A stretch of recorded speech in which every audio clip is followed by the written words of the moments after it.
அன்பான தேவஜனமே, உங்கள் அனைவருக்கும் ஆண்டவராகிய இயேசு கிறிஸ்து நாமத்தினாலே வாழ்த்துக்கள். இன்று நாம் 1 தீமோத்தேயு 1:13 தியானிக்க போகிறோம். தூஷிக்கிறவனும் குறித்து நாம் இன்று தியானிப்போம்.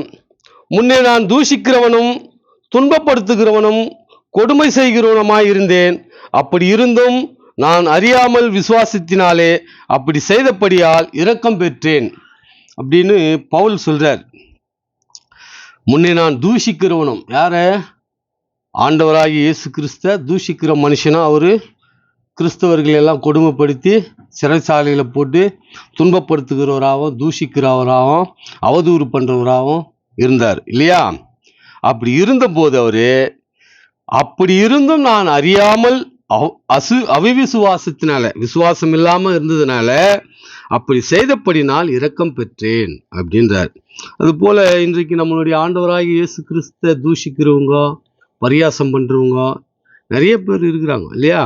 இப்போ இவர்களும் ஒரு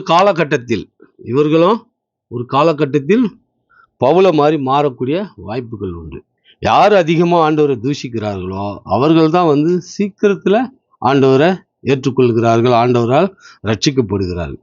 அது மாதிரி அவர் தூஷித்தார் ஆண்டவரை, ஆண்டவரை ஏற்றுக்கொண்டு அவர் தான் நிறைய நிருபங்கள் புதிய ஏற்பாட்டில் எழுதியிருக்கிறார். அந்த அளவுக்கு ஆண்டவர் அவரை மாற்றி இருக்கிறார். அது போல இந்த பூமியில ஆண்டவர் இயேசு கிறிஸ்துவை தூஷிக்கிற மனிதர்கள்லாம் சீக்கிரத்தில் ஆண்டவரால் ரட்சிக்கப்பட்டு ஆண்டவருக்கு நன்மை செய்கிறவர்களாக மாறுவாங்க இல்லையா? அது போல நம்மளுடைய கர்த்தரின் கிருபை கிறிஸ்து இயேசுவின் மேலுள்ள விசுவாசத்தோடும் அன்போடும் கூட என்னிடத்தில் பரிபூரணமாய் பெருகிற்று. அவர் என்ன சொல்றாரு? நம்முடைய கர்த்தரின், அப்போ ஆண்டவருக்கு விரோதமா இருந்தவரே இப்போ நம்முடைய கர்த்தர் என்றார் இல்லையா? நம்முடைய கர்த்தரின் கிருபை கிறிஸ்து இயேசுவின் மேலுள்ள விசுவாசத்தோடும் அன்போடும் கூட என்னிடத்தில் பரிபூரணமாய் பெருகிட்டுன்றார். பரிபூரணம்னா முழுமையா, பூரணன்றது முழு, பரிபூரணன்றது இன்னும் அதிகம் இல்லையா? பரிபூர்ணமாய் பெருகிற்று. ஆண்டவருடைய கிருபை, விசுவாசம், அன்பு எல்லாம் அவர்கிட்ட பெருகிற்றான். அது போல இன்றைக்கு நம்மளுடைய ஆண்டவராகி இயேசு கிறிஸ்த தூஷிக்கிற மனுஷர்கள் நிறைய பேர் இருக்கிறாங்க. அதுவும் இப்போ இந்த காலகட்டம் ரொம்ப ஜாஸ்தி ஆயிட்டாங்க, நம்ம பார்த்துக்கிட்டு தான் இருக்கோம் இல்லையா? இப்போ அவர்களும் ஒரு நாள் ஆண்டவரால் ரட்சிக்கப்படுவாங்க. அவர்கள்கிட்ட அன்பு வரும், கிருபை, தயவு, இரக்கம் எல்லாமே அவர்கள்கிட்டையும் வரும் இல்லையா? ஆனாலும் நாமும் ஆண்டவரை குறித்து பிரசங்கம் பண்ணுற இந்த செயல் மக்களுக்கு சொல்லிக்கிட்டே இருக்கணும் இல்லையா?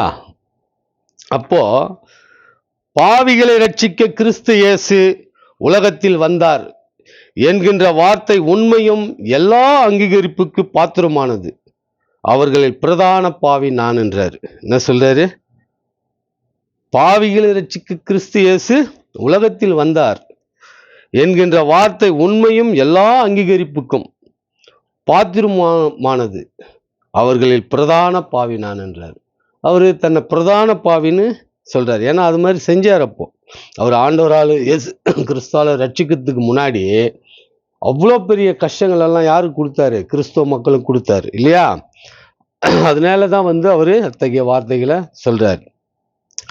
எப்படி எனில் மனுஷர்கள் தற்பிரியாரும் பணப்பிரியரும் வீம்புக்காரரும் அகந்தை உள்ளவர்களாயும் தூஷிக்கிறவர்களாயும் தாய் தகப்பன்மார்க்கு கீழ்ப்படியாதவர்களாயும் நன்றி இல்லாதவர்களாயும் பரிசுத்தம் இல்லாதவர்களாயும் சுபாவ அன்பில்லாதவர்களாயும் இணங்காதவர்களாயும் அவதூறு செய்கிறவர்களாயும் இச்சையடக்கம் இல்லாதவர்களாயும் கொடுமை உள்ளவர்களாயும் நல்லோரை பகைக்கிறவர்களுமாய் இருக்கிறார்கள். துரோகிகளையும் துணிகரம் உள்ளவர்களாயும் இருமாப்பு உள்ளவர்களாயும் தேவ பிரியம் இல்லாமல் சுகபோக பிரியரமாய் தேவ பக்தியின் வேஷத்தை தரித்து அது பெலனை மறுதளிக்கிறவர்களாகவும் இருப்பார்கள். இப்படிப்பட்டவர்களை நீ விட்டு விலகு. இத்தனை கெட்ட செய்கைகள் இருக்குது இல்லையா? அவர்களை விட்டு நீ விலகு. யாருக்கு சொல்றாரு?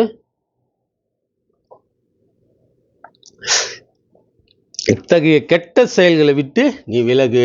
ஏன்னா தற்பிரியரு, தேவன் மேல பிரியம் இல்லாம இருமாப்பு உள்ளவர்கள், துரோகிகளும் துணிகரம் உள்ளவர்கள், இச்சை அடக்கம் இல்லாதவர்கள், கொடுமை உள்ளவர்கள், நல்லோரை பகைக்கிறவர்கள், இணங்காதவர்கள், அவதூறு செய்கிறவர்கள், சுபாவ அன்பு இல்லாதவர்கள்.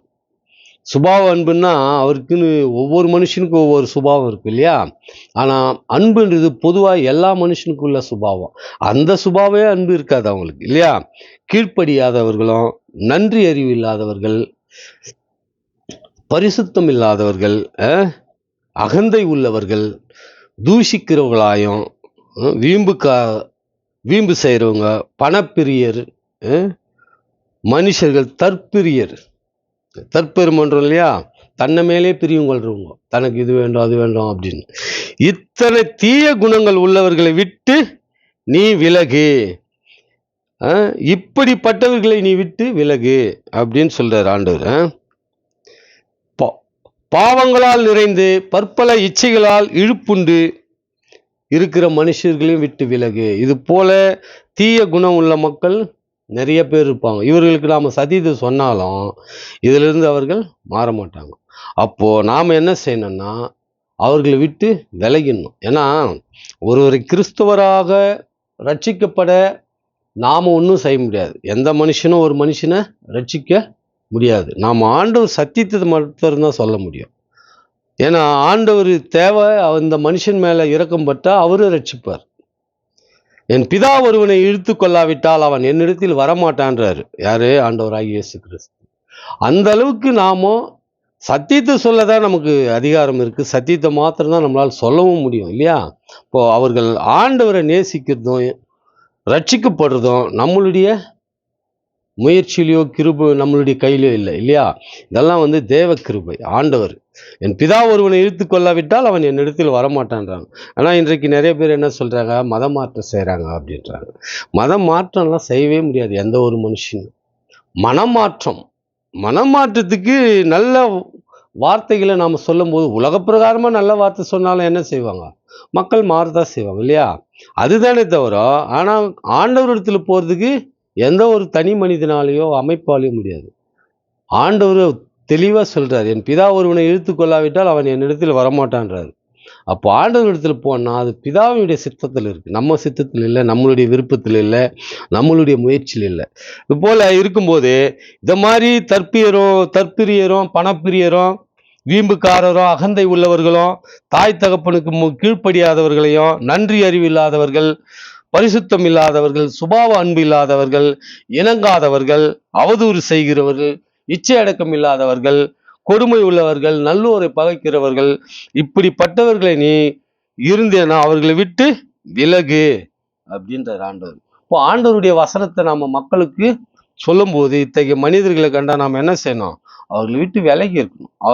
அவர்களோட வாதம் பண்ணவோ செய்யக்கூடாது அப்படின்னு ஆண்டவர் தெளிவா சொல்றாரு. இது போல மக்களுக்கு நல்ல கருத்துக்களை நாம எல்லா மக்களுக்கும் ஆண்டவருடைய இயேசு கிறிஸ்துவனுடைய நாமத்தை அறிவிக்கணும் இல்லையா?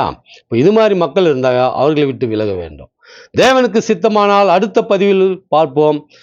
தேவனுக்கு துதி கன மகிமை என்றென்றும் இருப்பதாக. ஆமேன்.